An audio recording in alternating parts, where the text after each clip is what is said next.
Agniveer scheme में होंगे बड़े बदलाव, 4 साल से ज्यादा की सर्विस परमानेंट करने की मांग। अग्निपथ योजना जब से लागू हुई है तभी से चर्चाओं में है। लोकसभा चुनाव के बाद एक बार फिर सेना में भर्ती की ये स्कीम खबरों में है।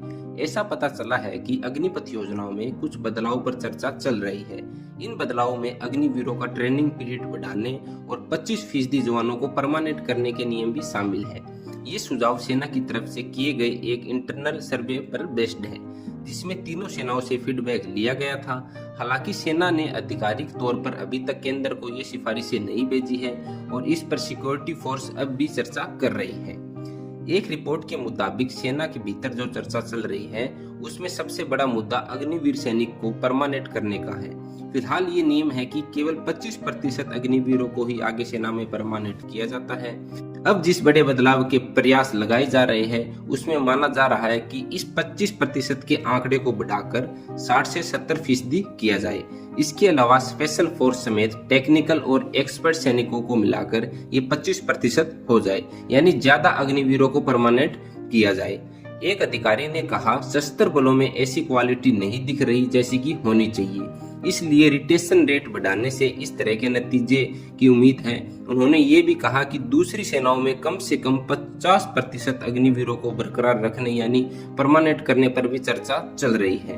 अधिकारी ने कहा, इसका मकसद कंपटीशन के बजाय आपसी संबंध और एक दूसरे को साथ लेकर चलने की भावना को बढ़ाना है।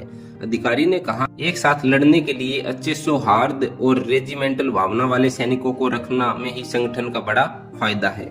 सेना में अग्निपथ योजना की घोषणा से पहले सैनिकों के लिए ट्रेनिंग पीरियड 37 से 42 हफ्ते के बीच था। सेना से मिले फीडबैक के अनुसार अग्निवीरों के लिए इस ट्रेनिंग पीरियड को घटाकर 24 हफ्ते करने से उनकी ओवरऑल ट्रेनिंग पर भी सीधा असर पड़ रहा है। सेना इस बात पर चर्चा कर रही है कि अग्निवीरों के लिए ट्रेनिंग पीरियड को भी उतना ही कर दिया जाए जो पहले किसी भी रेगुलर सैनिक के लिए होता था, जबकि सर्विस पीरियड को भी मौजूदा 4 सालों से बढ़ाकर लगभग 7 साल किया जाए, ताकि अग्निवीरों को भी ग्रेच्युटी और पूर्व सैनिक ESM का दर्जा दिया जा सके। अगर ये बदलाव लागू किया जाता है तो अग्निवीरों को भी वो लाभ मिल पाएंगे जो किसी पूर्व सैनिक को मिलते हैं।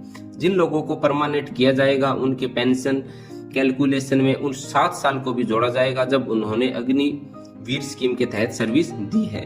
दूसरे सुझावों में ग्रेजुएट युवाओं को तकनीकी सर्विस के लिए भर्ती करने को भी कहा गया है। एक अधिकारी ने कहा, टेक्निकल सर्विस के लिए ज्यादा सीनियर टेक्निकल जवानों की जरूरत होती है। अब अग्निपथ ही भर्ती की एकमात्र योजना है। उन्होंने ये भी कहा, अगर भर्ती नहीं की गई तो 2035 तक कई सीनियर पोस्ट खाली हो जाएगी।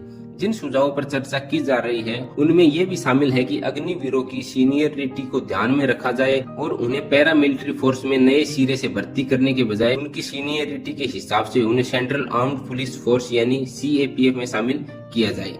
इसमें एक बड़ी बात यह भी कही गई है कि ऐसा देखने को मिला है कि अग्निवीरों का ध्यान ओवरऑल ट्रेनिंग के बजाय रिटेंशन टेस्ट यानी परमानेंट होने के लिए जो टेस्ट देना पड़ता है उस पर रहता है।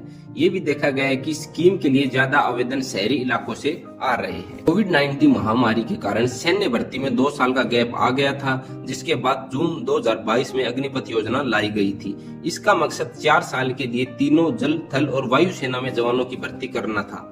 4 साल की सर्विस पूरी होने के बाद उनमें से 25% जवान जरूरत और योग्यता के आधार पर परमानेंट होने के लिए आवेदन कर सकते हैं। रेगुलर सर्विस वाले सैनिक और अग्निपथ योजना के तहत भर्ती किए गए सैनिक के बीच सबसे बड़ा अंतर ये है कि रिटायरमेंट के बाद फुल टाइम जवान को पेंशन मिलेगी, जबकि एक अग्निवीर अपनी 4 साल में सर्विस खत्म हो जाने के बाद भी इसका हकदार नहीं है। तो दोस्तों, आप मुझे कमेंट करके जरूर बताएं अग्निपथ स्कीम के प्रति आपका क्या सुझाव है। सैनिकों को परमानेंट करना चाहिए या फिर 4 साल के लिए रख देना चाहिए। जय हिंद, जय भारत।